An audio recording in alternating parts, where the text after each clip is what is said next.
Welcome and welcome back. Welcome to the Arc Tempered CHARGEBLADE build. Would you like to knock Arc Tempered Radar out cold? Would you like to be able to maintain your HP throughout most points of the fight? And do you want to get this fight done ASAP to make sure you've got one of those first Arc Tempered of the series under your belt? This build is going to be for you. We're running a 4-piece Numinous Crown Soul Shear set. This set within itself is going to give you the super regen you need past the health red bar, and that's getting you straight back to full HP. But yeah, let's have a look at it. In this build also, what I'll run through a little bit later on, I put a slot in here that's very, very flexible for you to make something of your preference while maintaining a good all-round solid build, but we'll run through that as we get to it. Straight into the skills. Razor Sharp level 3. This allows you to couple one level of Slugger in there. It's a dual skill gem. This is an absolute monstrosity at keeping white sharpness. Our critical hit chance is going to fluctuate within this fight due to the fact that Agitator only procs at certain phases, and this Razor Sharp is going to be active at all times to make sure we can maintain white sharpness. Get it in there. It's an absolutely beautiful thing. Rapid Morph. Do not underestimate Rapid Morph. There's been a bit of debate on this one in regards to, is it really an efficient way to do it? Should we put an artillery gem in here? Should we maybe look for that critical boost gem?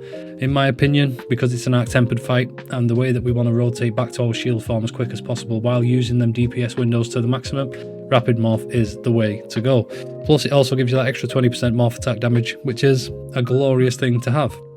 Then Slugger level 2. We're squeezing this in here via the gems that you can see from there by using 2 dual skill gems. What this is going to do is give us that stun power plus 30% and ensure that you can knock this monster out. It's a great thing with an impact file. Keep that sword charged, keep them head hits, and you will knock him clean out cold. This will give you as much DPS windows in Savage Axe mode as you need.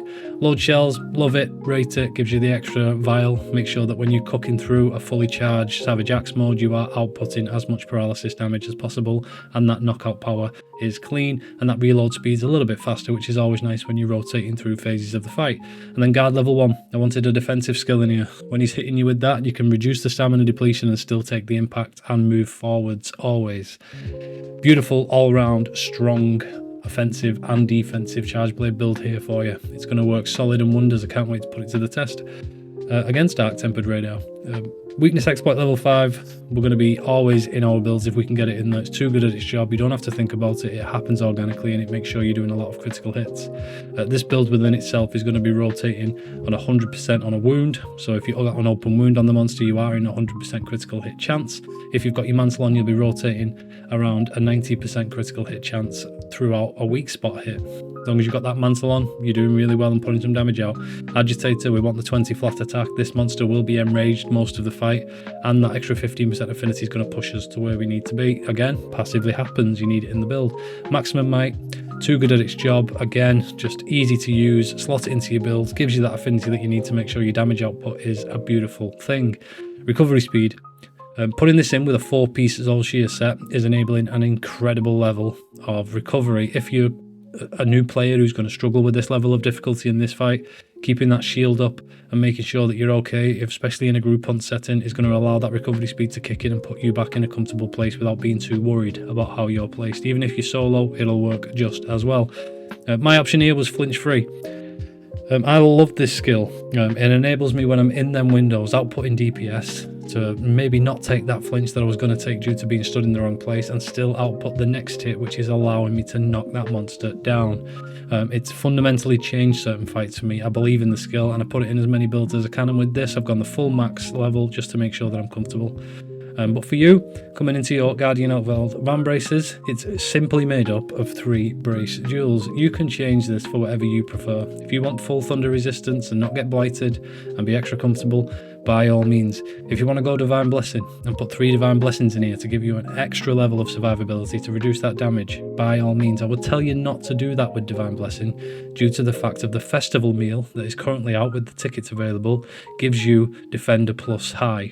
That itself is going to give you 3 levels of Divine Blessing as a passive food skill, so I don't think you should put that in.